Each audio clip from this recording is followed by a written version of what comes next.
Welcome to my basement, everybody. Very cool show for you guys today. My friend and my colleague and a man that I have a great deal of admiration and respect for, Elias Toufexis, is here. He has hosted the Canadian Video Game Awards. He has appeared in tons of video games. Next Tuesday, he is out in Far Cry Primal. But beyond all that, he's just an awesome guy, and I love hanging out with him, and it's a real privilege to have you on the show, my friend. And how you doing? I'm good, man. Thanks for calling me anytime. Yeah, It's fun. this is great, dude. You've got a game that I've played a little bit of. I've got the review copy. I'm probably not even allowed to say that, but I've got the review copy, and we can't wait to start streaming a little bit of it. And you might own a copy of it yourself, yes. But it's a very different experience for Far Cry fans, for video game players, and it must have been weird as hell to be the voice of Takar. Yeah, it was an interesting experience, that's for sure. I remember getting the call that it was an audition. I'd known the people, I'd worked with the people who were making the game, so they called me in. They still wanted me to audition for this character, and then they said it's in this other language. And I'm like, okay. Are you just going to give me phonetics? I thought they were just going to give me phonetics, and I was going to just read words. And that's how I did the audition. I had no idea what I was saying in the actual audition. But then when I booked the actual role, they introduced me to Andrew and Brenna Bird, who wrote an actual language for the game, like a complete language, with as complete as they needed it to be, I should say. Yeah. And yeah, I had to learn it, and so did the other actors. We had to kind of learn how to speak this language, and the different, the past tense and the future tense and the present tense and the plurals and all that stuff. It all makes sense. It's all an actual language that they wrote based on a Proto-Indo-European language from what was likely 10,000 BC. So a million questions pop up when you Yeah. talk about doing something like this, but yeah, I mean, you're doing the new Deus Ex game as well after coming off of the incredibly successful the last Deus Ex game, which we all loved, and that's kept you very busy. But when you're dealing with a Stone Age character and a script of with a brand new language, how intensive is the work? Like, how long does it take to get the line reads right? And because there's no Yeah. way to Well, measure we it. had we had coach. I had a coach every time I worked, mostly because Takar is first person, because you never see him in the game. You really only see him uh, in like promo arts and on the covers and things like that. You Yeah, yeah, never really, because you see through his eyes. yes, So I didn't have any actual mocap work. I went to the mocap stage a couple of times, but my job out of all of the actors was the easiest because I didn't have to memorize any of this dialogue.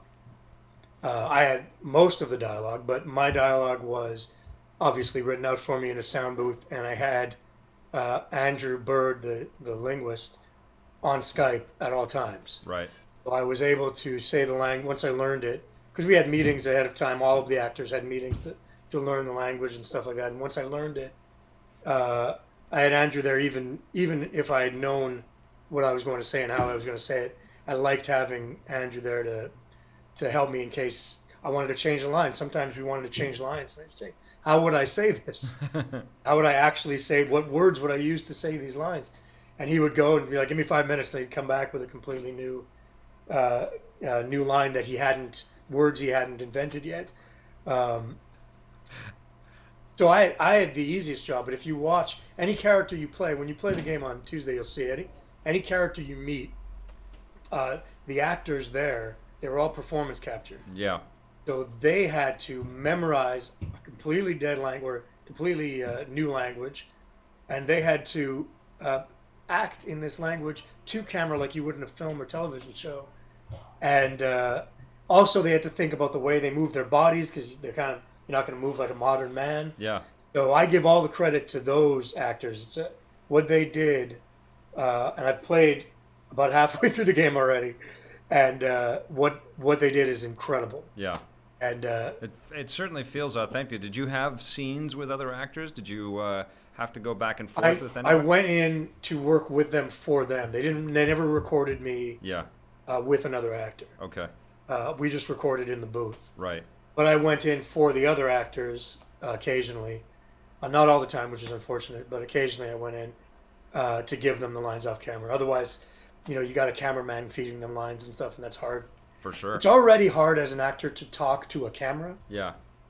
and because the game is first person, the actors have to talk to the camera. Right. That's already difficult in any language. Now you have to add in the way they move and the way they talk, and it was really a challenge. My challenge was just getting all of the lines correct, making sure that even though Takar doesn't really grow as a character as much as he grows in strength Yep. over the game, and he grows in the sense that he's accomplishing the player's goals. I had to make sure he didn't get boring, and the way I said the dialogue and things like that came across as authentic. That got tricky, but I still say not as tricky as the other actors.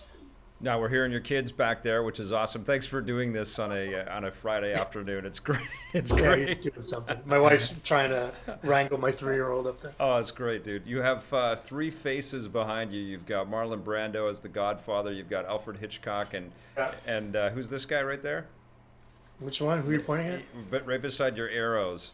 Well, you've got the Aliens poster, but right over your left. Oh, that's Coben. That's Coben from Splinter Cell.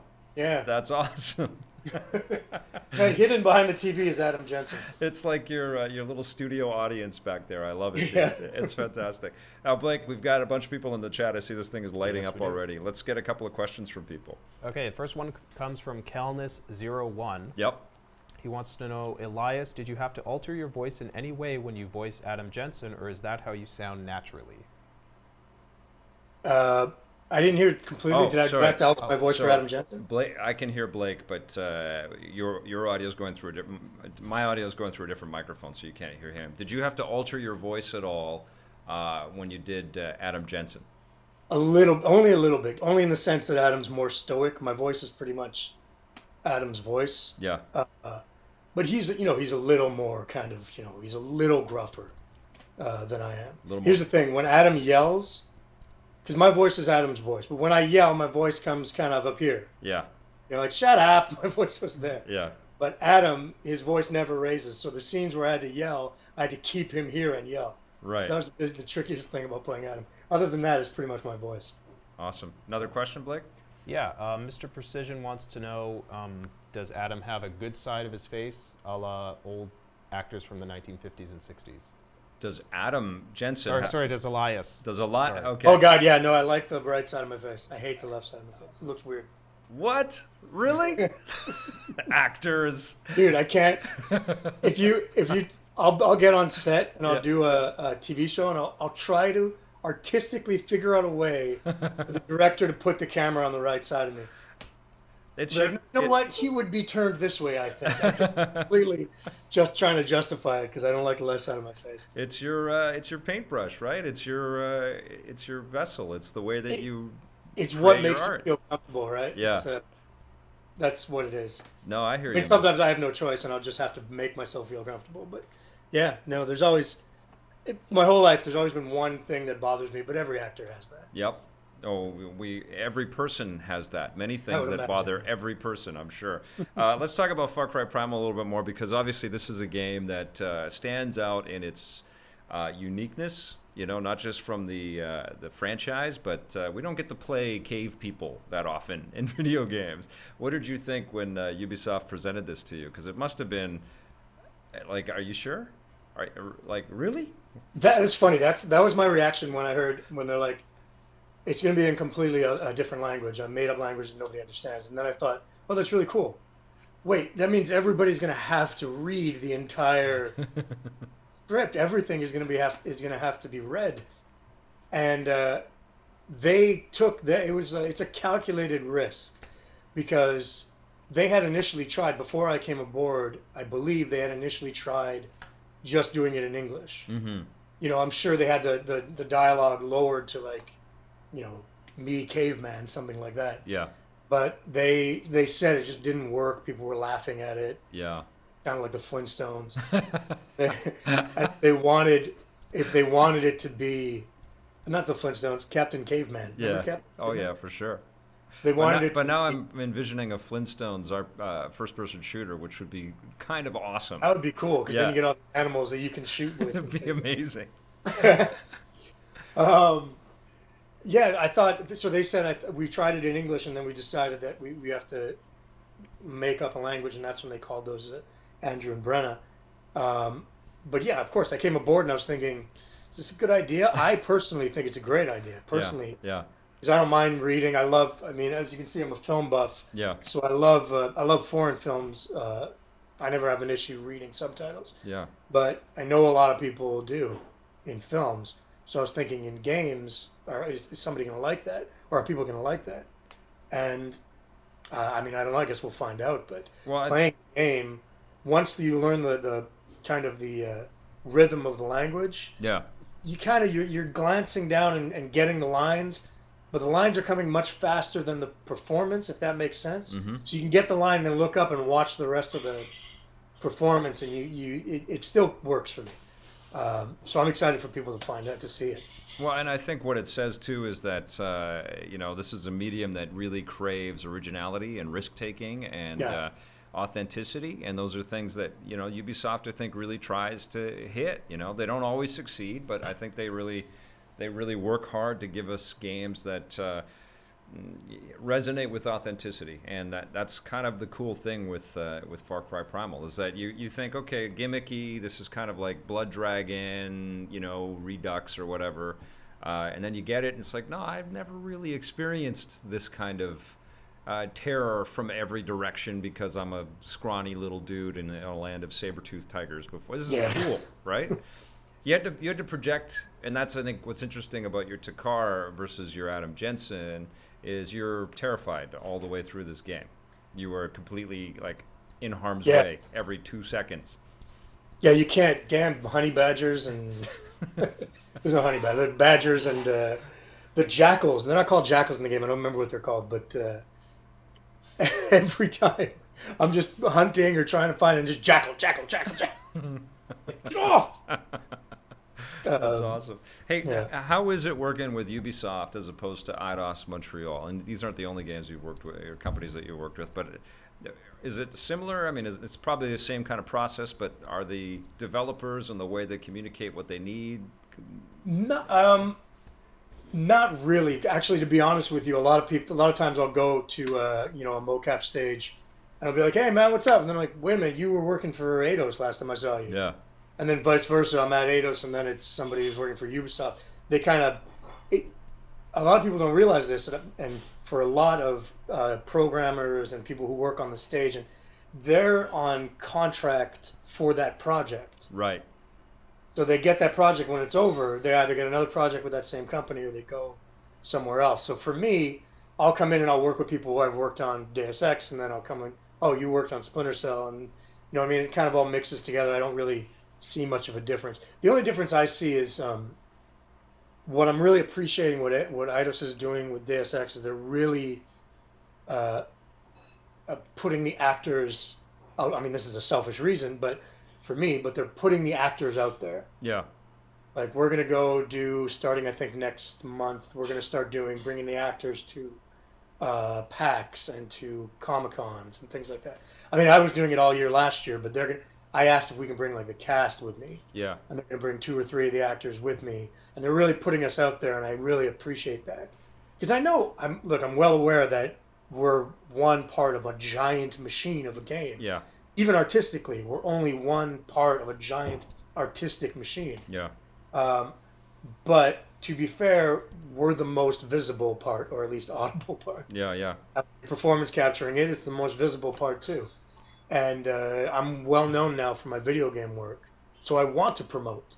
Yeah. I want to go out there and talk about the game, and I want to go out there. I want the companies to say, "Come with us while we go promote the game."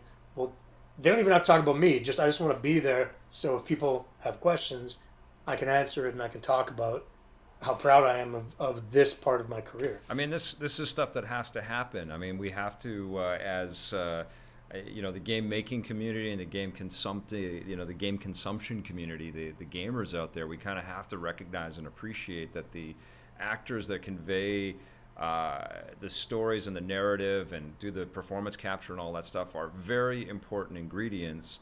They're not just something to be thrown in at the last moment without any thought or real sort of craft and care. And they deserve a little recognition and respect for their contributions in this stuff.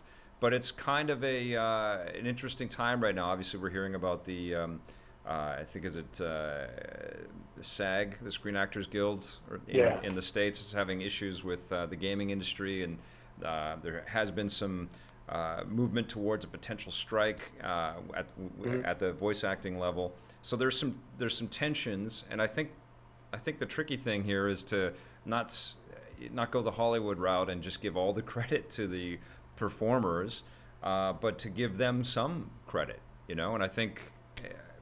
I mean that's all. It's only fair,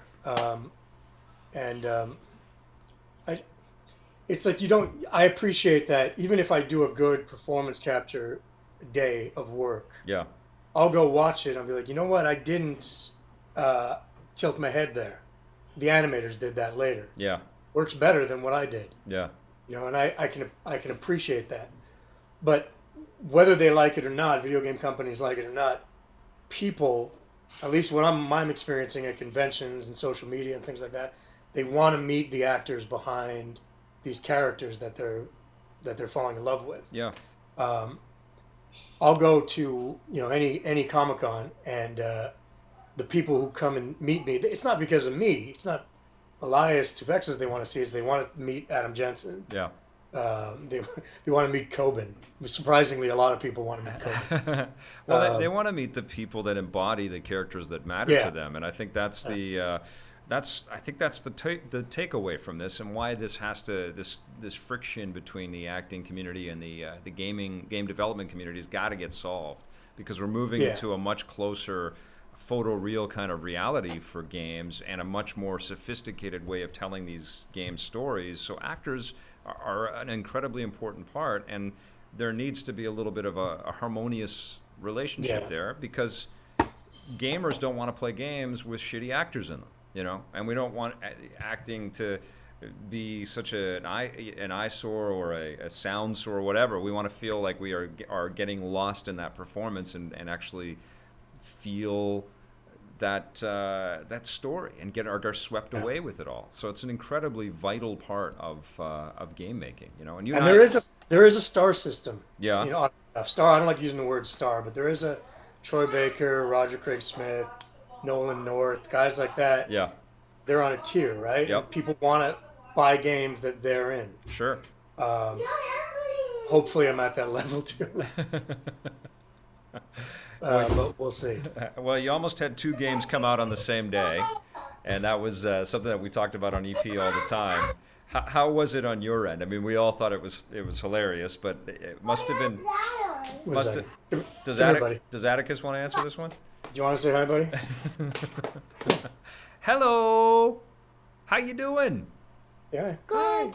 Good to see you. What you got there? Is that ice cream? Are you answering him? You're right there, buddy. And that's it. How you doing, brother? Good to see you. All right, so Bud, what do you think of? What was your question? My question was, both games supposed to hit next Tuesday. You're supposed to have Deus Ex and Far Cry Primal were originally scheduled to both arrive on Tuesday. And how was that when you heard that message? Remember when that was happening, when both of Daddy's games were coming out on the same day? Yeah. Remember I was freaking out? Yeah. I was like, how am I going to promote both games? Because I don't want people to not buy one, but I don't want people to not buy the other one. So I was like, buy them both, but that's kind of like selfish. And were you contacting Ottawa to have Elias Toufexis Day in Canada? Yeah. You're trying to make that happen. Calling. Buddy, go upstairs. Michelle, can you grab Atticus? Yeah, no, man. I definitely felt weird, and I was like, man, I don't want to do that. That was it. It was the conflict of interest, right? Yeah.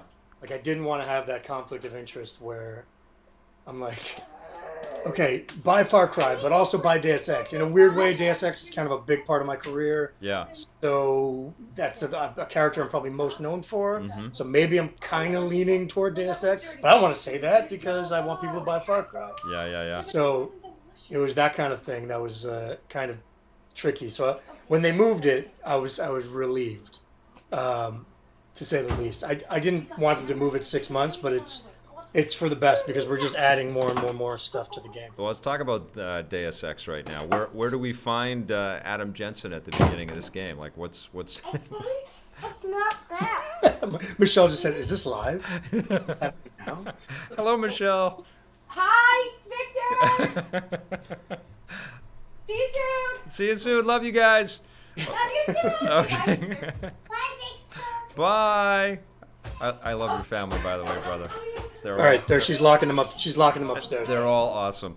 All right, so we're talking about Jensen. Yeah, where's Jensen at the at? beginning of this? What I like about where Jensen is now is that the world that Deus Ex takes place in now is kind of augmented people because of what happened at the end of the last game. Yeah. Augmented people have been ostracized from society. In reality, put them into ghettos, and they're looked at as second-class citizens now. And Jensen is one of them, but he's working for a task force, so he doesn't have to go through what they go through. Mm-hmm. But throughout the game, you go into these ghettos and you meet these people, and the empathy that Jensen has for them, whether he likes it or not, whether he asked for it or not, is Nice. that was one of my favorite things about playing him this time around. Is the position he's put in the world. Very different from the last game. It was like, find out what's going on, find my girlfriend if I can, find out who. It was about Right. him, right? It was his personal thing. But now Yeah, he's but- representing a group of people, I guess. Yeah, now it's the entire world is what's happening. Yeah. And poor Michelle, she's trying so hard to wrangle the kid. You're doing a great job trying to keep your focus too, man. I know, it's hard. No, After school. we're good now. I think they're friends at the moment. So basically, the world is what I'm saying. The world is what I like now, and his place in it, and it's much more of a personal story. I mean, not to say that your girlfriend dying is not personal, but it's Yeah. much more of a. This affects him in the world that he lives in much more, and the things he discovers, the conspiracies he discovers, and the people he meets are on a much grander scale, and oddly enough, it becomes more personal for him. When you made Human Revolution, Eidos Montreal was kind of proving themselves. They hadn't released a game like that, and certainly of that scale before. And I'm sure there was a lot of nervousness because people had no idea how the game would be received. It wasn't being made by the original inventors and creators of Deus Ex, after all. But it was an acclaimed game, and it was really well received. And I'm curious if, and now there's an incredible amount of excitement and expectation for the sequel. How is the mood around the studio, and how basically did they all turn into dicks, or is everybody cool? No, everyone's good. I remember being at the wrap party specifically, and kind of that was after the score of the game on Metacritic kind of solidified. Yeah. Really good score, and I remember them all just going like, "Oh, okay, we're okay. We have made a good jobs. game. Yeah. Yeah, we still have jobs. We're good. We're gonna be all right." And then when the new game, this is one of the reasons I think that because maybe I shouldn't say this, but we delayed from next Tuesday to 6 months from Tuesday, right? Yeah. But we have been working on this game for a long time. Yeah. We had a script, and we started, and we mocapped a bunch. Then we all sat around. We don't like this. We don't like this. We don't like this. We redid a whole bunch. Then it happened again. We don't like this. We don't like this. We redid a whole bunch. That's expensive. It's expensive. Yeah. What that proves to me is their belief in how good the game can be, because the company just keeps throwing money at it. Mm-hmm. That's a bad expression, but keeps saying, no, this is not good enough. Yeah. Let's do this. And I remember looking at the first script and going, this is good. It's good. And then we got through it and we're like, yeah, that could be better. Let's fix that. And then you realize that these people really want the game to be as great as it can be. Yeah, yeah.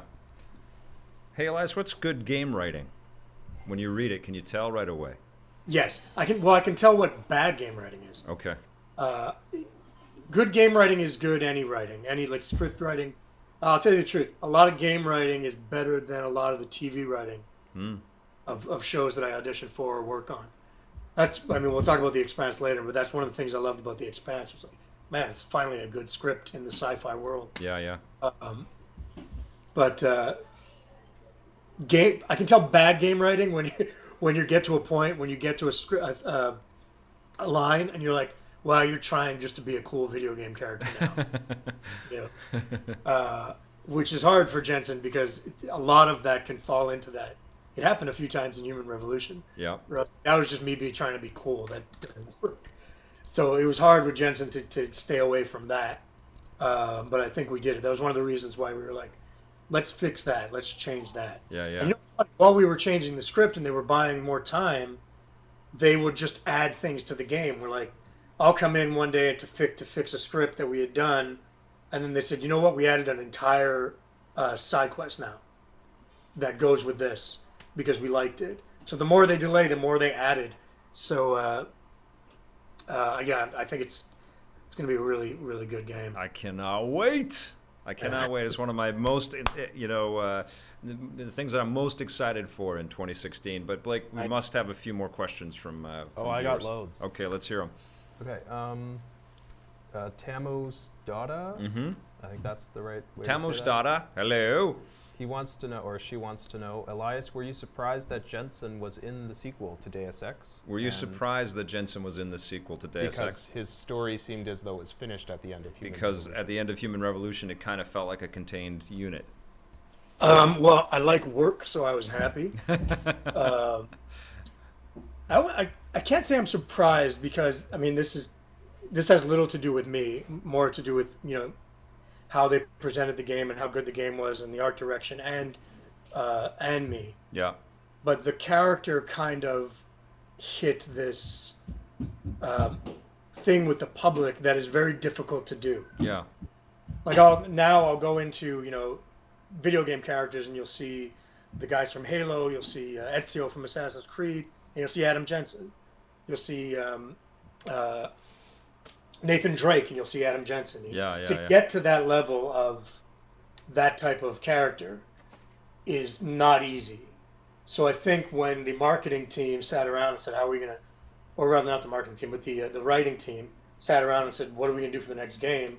I believe originally they said, we're just going to make a whole new story.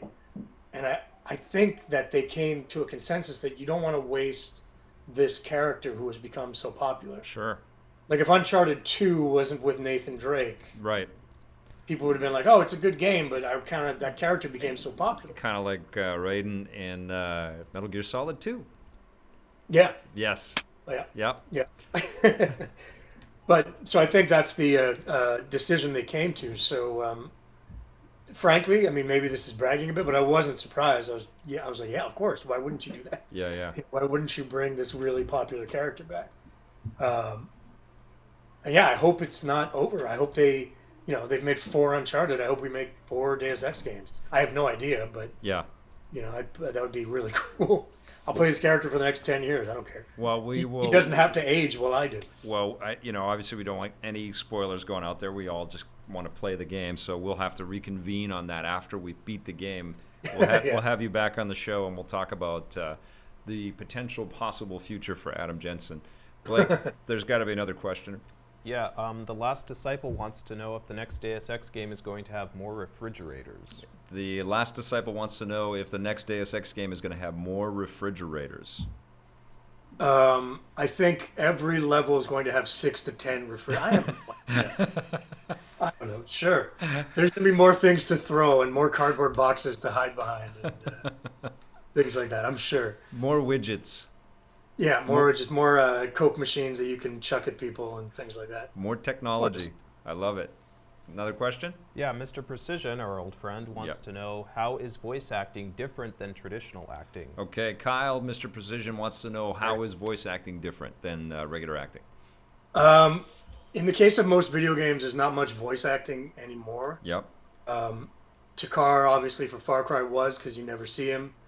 But like I said, every other actor, I don't think they spent a day in a sound booth.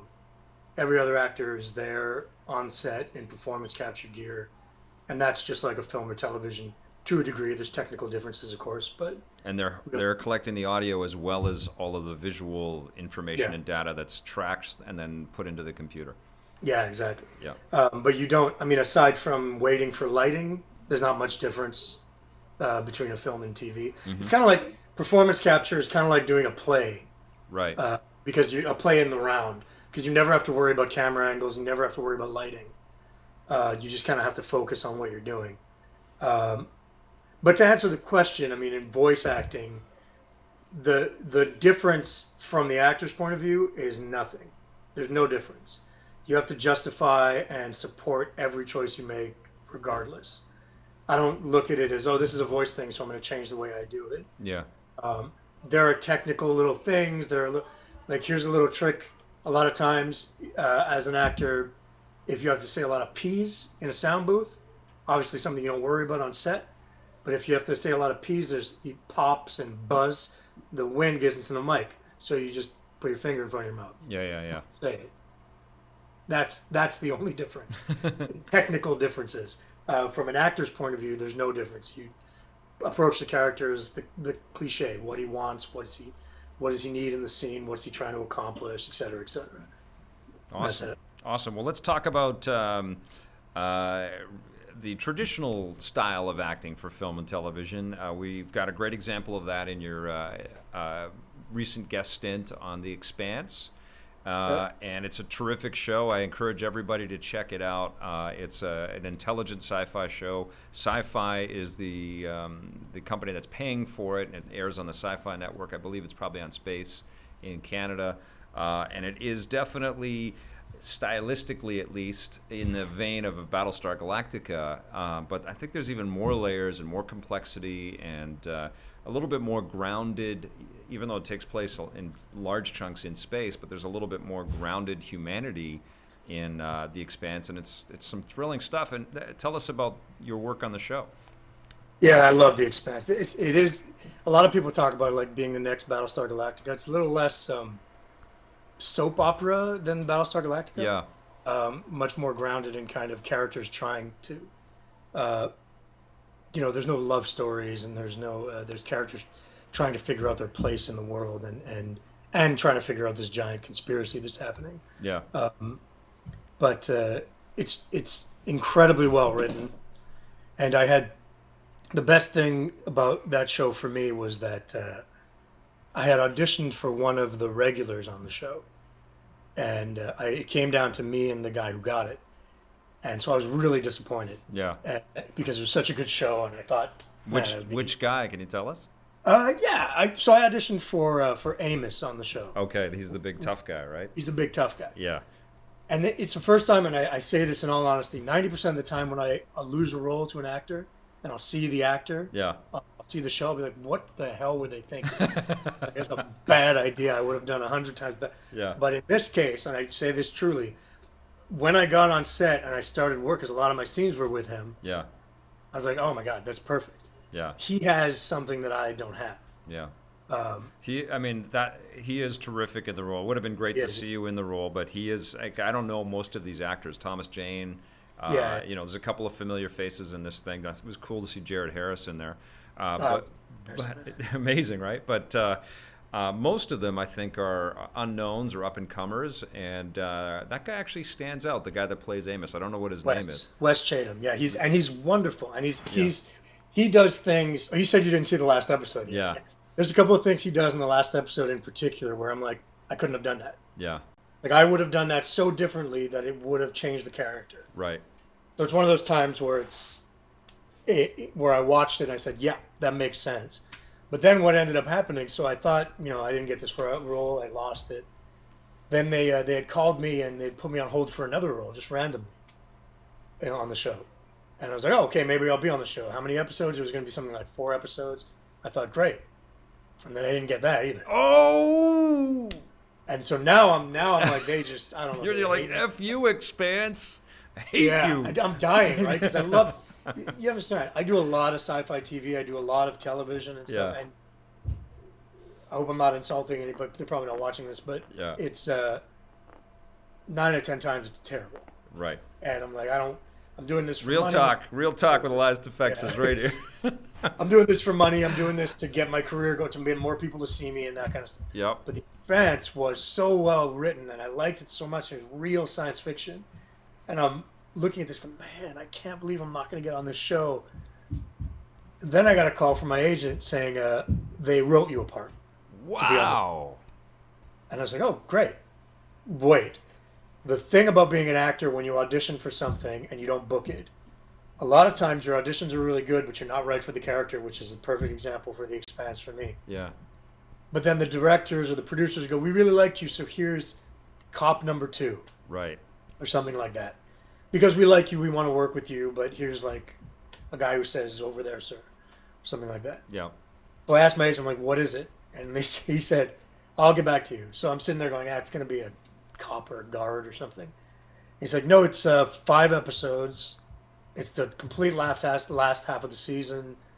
And you are probably the most important character of the last half of the season. I'm like, That is amazing. okay, I'll take that. Yeah. I'll take that. And then when you see the character, when you see the character, I mean, you've seen most of it. Yeah. You realize that it's perfect for me. It's like right in my wheelhouse. It's exactly what I do. Yeah. And they wrote it. I don't know if they watched other shows I was on, if they played games I had done, but they had written it almost like it was right for like the perfect. It's kind of a fusion of Adam Jensen and the guy Coben. and Coben. Yeah. A lot like Coben. Yeah. It's very, and I know that Ty Frank and Daniel Abraham, the guys who wrote the book, they know Deus Ex. They're big fans of the game. Oh, cool. And they knew me from the game. I don't think they cast me because of it, but I'm sure it helped. That's amazing. And yeah, I loved it, and I had so much fun, and the script is so good, and all the actors are great. Now it's kind of an acclaimed show. I don't know how it's doing ratings wise. I mean, it's been picked up for a second season, so Yeah. it must be doing well enough for that. But did the actors and the people on set? This would have been filming in Toronto, probably early last year. This time last year. Yeah. So, did everybody know that this was going to be a special project? What are you sitting? Everyone knew it What are you was sitting good. on, by the way? A bouncy ball or something? No, I'm just switching my legs and painting them. Is this bothering you? I do feel like we're on the Enterprise right now. I just keep switching. And stuff's just flying and floating all over the place. What the hell was it? Oh yeah, no. We all knew it was good. Yeah. We didn't know if it was going to be a hit. Okay. I remember I was at San Diego Comic-Con for Deus Ex, Mm-hmm. and of course my Deus Ex panel was at the exact same time as Of course. the Expanse panel. Yeah, of course. So I couldn't even go watch the episode or talk to anybody or anything. But I went down before the show aired to say hi to everybody because they were showing the premiere, and everybody was nervous. And they're like, "This is it. If this show is well received here, we should be okay." Yeah. So we all knew we had something great, but nobody knew if everybody else would think that. Right. And after the premiere, everyone loved it. And so we knew that at least critically, people would really like this show. Did Sci-Fi give you guys the order to do all 10? And you had everything all sort of budgeted Yeah. and confirmed to do that first? Everything was confirmed for 10. Yeah. And they had done the 10. And then when that ended, the company that provides the money, Alcon, or some of the money, they were like, yeah, season 2 right away. But Sci-Fi was a little iffy about it because they wanted to wait for it to air. And once it aired, I think it was like 2 episodes in, then Sci-Fi said, yep, go ahead. Nice. Green light for season 2. Nice. I don't know if I'll be back for season 2. Yeah. But, I mean, we'll see. But I hope they have 10 seasons. It's such a good show. I'll just watch it as a fan if I'm not. Tell us about the the set and the studio and stuff like that. Is that even different from a lot of the sci-fi that you work on? It looks so, again, authentic. When you watch the show, there's a sense of you can feel the crush of space on these human bodies when you watch The Expanse, right? And I love the setups. I mean, you can tell they're using iPads and things like that to, as navigation systems and things like that. But it looks like what we would imagine a spaceship a couple hundred years from now would look like. Yeah, I mean, it's only 300 years in the future, right? Yeah. And it's the mankind hasn't gotten past kind of Jupiter really in terms of colonization. Yeah. And the thing I loved about it is there are these big sets, these big studios rather, in Toronto, huge ones, and they had built like when you're inside. There's a scene. I think if you're on episode 9, we've gone to Eros at this point, which is the asteroid, and that is there's no green screen there. It's almost like they hollowed out an actual asteroid. Wow. And you're in this giant place in 360. It's you look wherever you look, and it's that's what it is. There's occasional they'll drop a green screen in the background because maybe there's space outside or something like that. Yeah. But for the most part, it's all built, and the inside of the ships were all completely built. The ladders going down and up, like wherever we were going, you went down to the other part of the ship. When they would put me in like a holding cell, they took me down and they walked me around where the ship was, put me in a holding cell. Wow. So when I said things like, the guys you got up top, I'm literally pointing to where they would be. Wow. That kind of thing. There's no real fakery about it. Everything was built, and very little green screen. And the green screen they did use was sparingly used and very well used. That's awesome. How did they do the anti-gravity stuff? A bunch of wires and things like that? Were you actually having to float around at all in the show? Yeah, I mean, there's one scene where I'm floating, where he comes to. I'm just sitting there floating, and that was on a kind of a seesaw. Yeah. And they painted up the seesaw. Essentially, they had two, really heavy grips, kind of two guys at the bottom, kind of pushing me up and down. We did that, and then for the other stuff, when we're in our magnetic boots, but our bodies are supposed to be kind of in anti-gravity. Yeah. We just move slowly. We had some movement coaches, and then there was another time with Steven and Naomi, who played Holden and. No, Naomi. Holden and Naomi. Her name is Dominique. Yeah. Holden and Naomi, they were on ropes a lot. Okay. There's one point where they discover this giant thing, and I remember being on set. This was a blue screen. It was a giant blue screen, and they were just hanging on these ropes for hours, just waiting to get the perfect setup because the visual effects had to be right. And so it was ropes and seesaws basically. Did you hang out with Thomas Jane at all? I didn't get to work with him that much. I hung out with him more at San Diego Comic-Con. Okay. But we only have really one scene together, and he's behind me. Right. I don't because our two kind of sections of the world don't collide until the end. Yeah. What was he like? What was it like hanging out with Thomas Jane? He's a cool dude, man. He's strange, but in that, like, not that way where you're like, keep me away from this guy. It's more like an interesting strange. Where you're like, I kind of want to get to know more about him, but he's strange. He's a pretty real dude as well. He is different for sure. Oh yeah, did you work with him? I've never worked with him, but we've had him on the show a bunch of times, and in interviews, he's a fascinating guy. He does something I don't know too many other people that do it, but sometimes when you're talking with somebody in an interview type situation, there's a little bit of a move thing that they kind of drift away. Sometimes it's usually just to drift back a little bit from the camera coming in, but Thomas Jane actually does like a full rotation around you. So we would start and the back. Oh my God, Batman's here! Wow. You're Iron Man? Batman and Iron Man? That's incredible. Well, I started my interview with Thomas Jane. I think it was for Batman. They're going upstairs.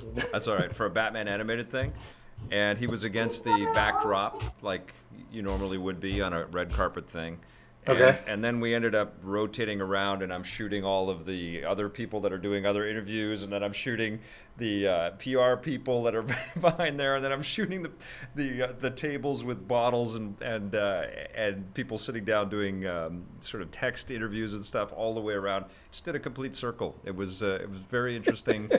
Wow, He's so quick. Yeah, he's an interesting dude. But especially watching that season, he's perfect. Such an underrated actor. Yeah, he is. He's perfect as this messed up Philip Marlowe-like noir, punching bag of a detective in the future. And call me crazy, I loved him as the Punisher. Oh, he was Although great as the Punisher. Yeah. I think John Bernthal is going to be amazing. Yes. But I loved Thomas as the Punisher. Now, what's going on? Speaking of that, are you auditioning for new cool shows like that right now? Are you like that's something that's shooting in New York? Obviously, is that something that you could be working on? Well, here's the thing: I'm a Canadian actor, so I got to go down to LA to audition for things like that, and I got to be legal. But yeah, sure. I mean, right now I'm so busy with this. I'm still working on Deus Ex and finished a couple of shows this last weekend, and then I mean, I don't know what else will come up. Yeah. The thing about being an actor, right? You're like on contracts. Yeah. So like I said, for the video game people, is you work on something, you're like, all right, I need something else now. So I could have Expanse coming up. I don't know. Yeah. Occasionally, I'll get called randomly, just be like, we're gonna have you on this show for 2 weeks, things like that. It's the way it is, man. Yeah. But right now, it's all about just finishing Deus Ex. Yeah. What I'm doing right now. Have you got any promo stuff lined up for Far Cry Primal? Is Ubisoft sending you out anywhere to talk about the game? No, not really. Remember we were talking about the actors? Yeah. No, but they had me come in and I did like a documentary for them. Okay, yeah. That was I think they released it yesterday, like a behind the scenes documentary, and then I did a kind of explaining the game. I did a couple documentaries for them. They had me narrate the documentaries, which was cool of them. And that's it, man. And then the game comes out on Tuesday, and then they're done with me. Yeah, that's right. Unless we do a DLC or something, but I yeah. haven't heard anything about that. Yeah. What's you get asked to do these gravelly voiced, kind of tough, kind of rough characters quite a bit in games. Is there something that you would like to do that's maybe not in that wheelhouse, that some comedy type stuff? Is there Yeah, I mean, my career never was just being cool, gruff guy. Just like on TV, I always only played bad guys, right? Yeah. Just happened. It just kind of happened. Bad guys is just the thing I got cast as. Bad guys and scumbags. Yeah.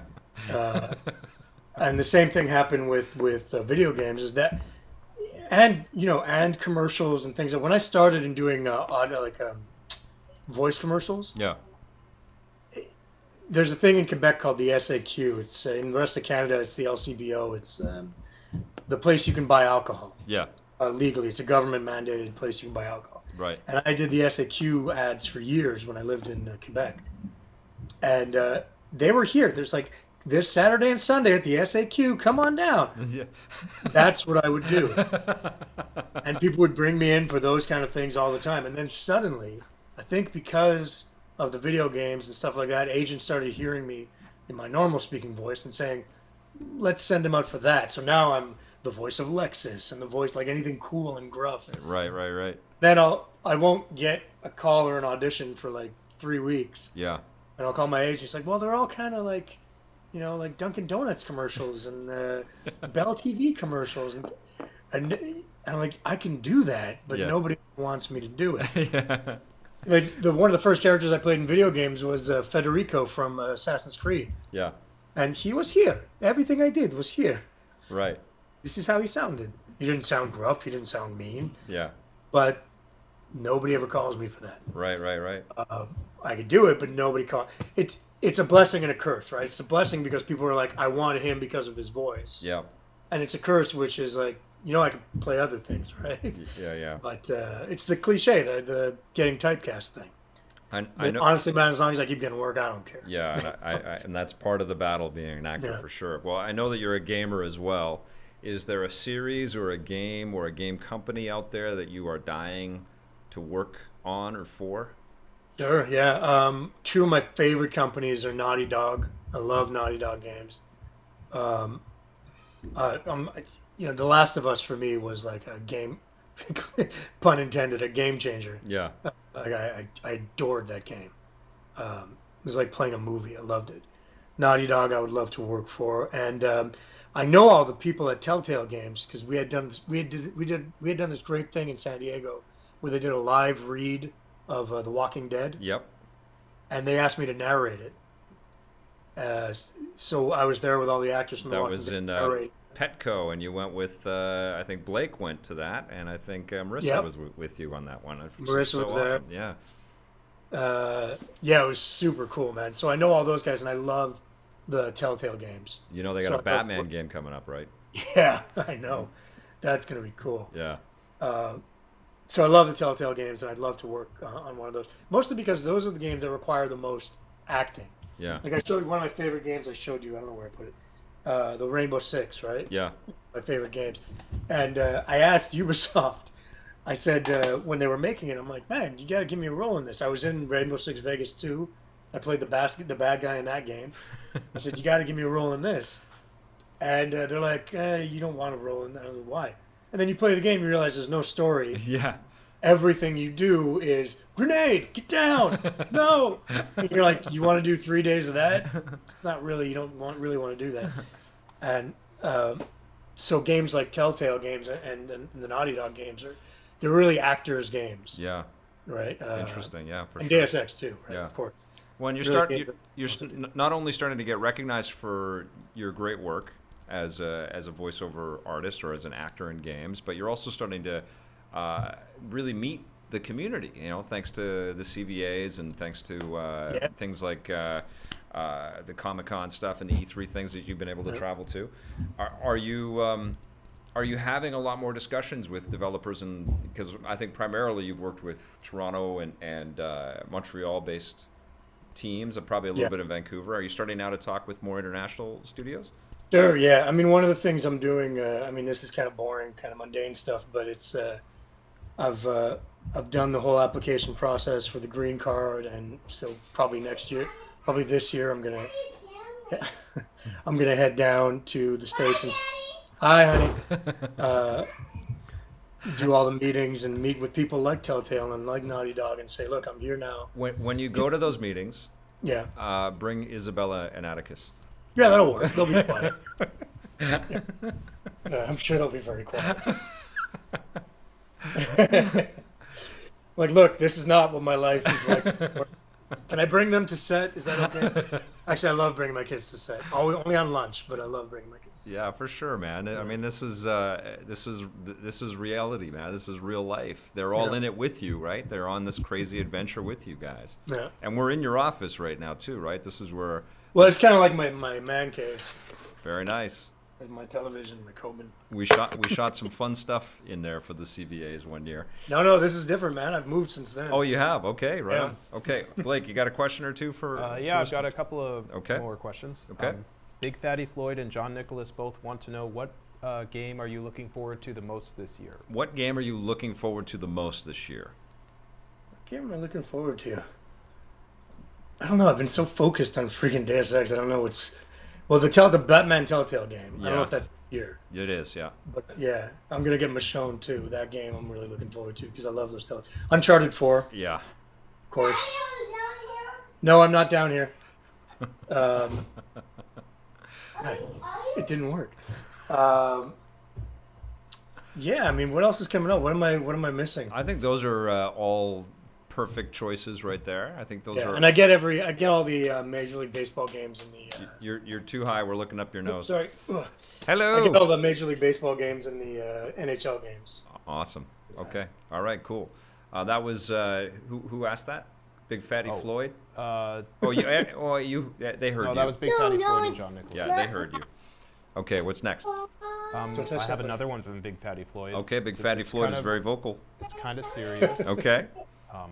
It might get a little too personal, but he wants One to second. know Elias, Star Wars or Star Trek? Oh, big personal question. Star Wars or Star Trek? I'm gonna get in trouble for this.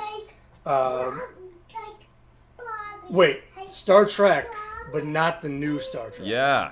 Yes. The reboots I hate. Yes. Um, That's an acceptable answer. but I love, right I answer. grew up loving Star Trek. I grew up loving Star Wars too. Yeah. Of course, everybody did. I even have a Mandalorian Boba Fett tattoo on my arm. Nice. But it kind of lost me over the past few years. Yeah. I liked Force Awakens, but I didn't love it. Yeah. So maybe it'll win me back. But right now, I'm such a big William Shatner fan and Star Trek fan growing up that those are what I love. I mean, they have terrible movies there too. Yeah. Like 1 and 5, and Generations is worse than even the Star Trek reboots. Yeah. That's hard. Yeah. Wait, did you hate the first Star Trek movie that JJ did too? Yes. You hated it. I didn't hate it. It's not a Star Trek movie. Right. That's why I knew JJ was perfect for Star Wars, because he just basically made Star Trek into Star Wars. Yes. That Yeah. first movie. It's not a bad movie by Yeah. any means. Well, The second one's a bad movie. what I think we talked about this over a text message, but what did you think of Star Wars? Why did you not just like it, not love it? Because of the 4th Death Star in 7 movies. That's what bothered me the most. I remember seeing the poster and going, tell me that's not a Death Star. And then by the time it got to the end, then they're like, this is the Death Star and this is the planet. I'm like, oh God, and they're doing another trench run. Yeah. Come on, man. That's the only thing I really don't like it. But when I saw it the second time, I enjoy it. Like, I love the new characters, adore them. Yep. I actually really like Kylo Ren. Yep. And I liked everything up until when they met Princess Leia, not because of her, Yeah. because that's when the Death Star stuff started happening. Right. And you're like, oh. I remember watching it the first night, seeing it, and seeing the when they escaped in the Millennium Falcon off of the planet. Yeah. And I turned to Michelle, I'm like, this is amazing. This is like everything I ever wanted in a Star Wars movie. Yeah. Yeah. And then it just went off the cliff. Yeah. The second they did the Death Star thing, it just lost me. I loved Not all to that. say it's bad. It's just that's what lost me. Yeah, I definitely had points off because the Chewie and Leia never had their moment after we lost Han, and that was Oh yeah, It was- yeah. You texted me that. it You was didn't too like it. abrupt. It was just like, Yeah. okay, he's gone, and then everybody's just moving on. It's like, what? Are you kidding me? Let's give this thing a moment here. You know, this is a real I did deal. see this great drawing that somebody did on Twitter where they had the scene where Chewie shoots Kylo Ren in the stomach, Yeah. and they did a comic flashback. Yes, I of saw Chewie that. thinking about, you saw it, right? Yeah. Thinking about him as a kid and playing with him, so that's why you shot him in the stomach instead of shooting him, blowing his head off. Yeah. Which is, you don't think about those things at the time, but it's true. The greatest thing, and I've said this on the podcast before, is that we're talking about Star Wars again with a bit of Yeah. mystery and questions and like what. In mostly a positive way. Yeah, too. right. Not As not, opposed to like this is I can't watch this. Yeah, like oh my God, Which is what was how are they happening. going to screw this new one up? You know. Yeah. Which is crazy, but yeah, I mean, I think the onus now is Star Trek 3 looks terrible. That's out this year, Well, right? there's not Star Trek unless you have the Beastie Boys. It just looks so terrible, and hopefully that's a shell game and it'll actually be an interesting movie. But this year we get Rogue One, which will be That looks really good. yeah, I hope that's awesome. And then Ryan Johnson, I loved his stuff on Looper, so I hope too. that 8 is. I honestly unreal. think that anything that we didn't like about this new movie, I think we could just look at as a setup for what they're going to do. Yeah.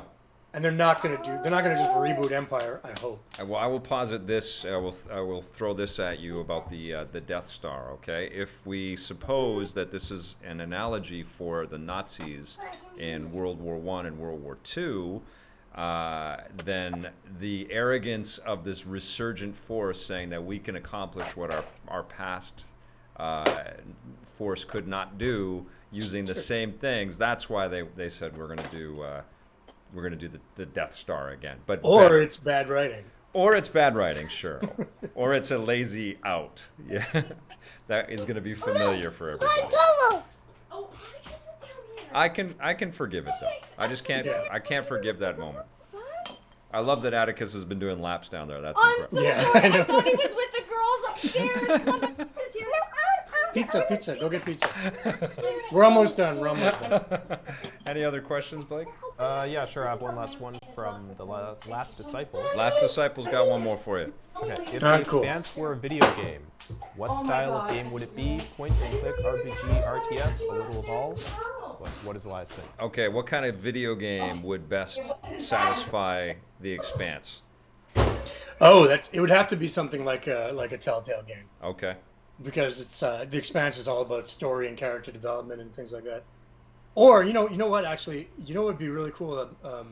Games that I used to love playing were strategic. What were they? Real-time strategy games. Yeah. Like Warcraft and Starcraft and things like that. The Last Expanse, Disciple suggested that. yeah, the battles in the Expanse, that kind of stuff would be great. Yeah. Awesome. Like real-time strategy game. That would be really cool, actually. Awesome. Now I kind of want to call them and pitch them. Hey, can we keep our fingers crossed for anything that you've got coming up? Any projects that might happen that you can hint at? Anything Nothing that- I'm allowed to talk about. Really. Okay, all right, okay. Yeah. Awesome, awesome. Well, Elias, thank you so much for joining us, and I'm psyched to play and stream and hear feedback about Far Cry from our viewers and stuff like that. And I hope everybody likes it. thanks everybody for tuning in and for asking questions and being a part of this. And we'll have you back on the show with your whole family again next time, for sure. I loved all of that, by the way. Don't worry about any of that. That was awesome. But thank you so much, brother, and I can't wait till we are hanging out again soon. Okay. All right, thanks, guys. All right, take care, buddy. See you later. Bye-bye. That was Elias Toufexis. We love that dude. He is an awesome guy, terrific talent, and a lot of fun to hang out with, and he has an unbelievably beautiful and cool family. Thanks for watching, everybody. We will see you next time. Stitcher!